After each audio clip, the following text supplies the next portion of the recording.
choosing between hunger and the front line. The fight for Raqa, the de facto capital of the Islamic State group in Syria, forced this family to flee their home and head to a camp like thousands of others. But they say grim conditions made it impossible to survive there. So they came back to the city and are now squatting in this abandoned home.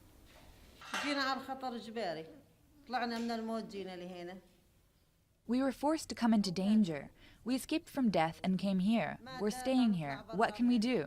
We don't have the money to leave. We went to the camp, but we couldn't live there. We needed to work to pay for things. Here, we're near military positions, and the fighters give us bread, sugar, food, and everything we need. IS jihadists have controlled Raqa since 2014.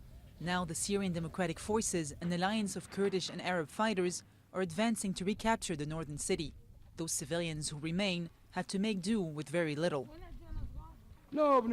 Sometimes we go back to our houses. Sometimes we go and sit in the open. Sometimes we're dying of hunger. Sometimes there's no bread.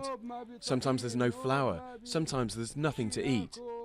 Anud has just moved into her brother's house after her home was destroyed in an airstrike. But this district is hardly any better. It remains heavily mined. Her 11-year-old son Ahmad has fallen mute from the trauma. He used to stand on the balcony and see people with their hands and legs cut off. It was terrifying. So he stopped talking and we had to treat him. He's better now, thanks to God. But after we came yesterday, and with the clashes and the sounds of shelling today, he stopped talking again. US-backed forces have captured more than half of the city from IS fighters.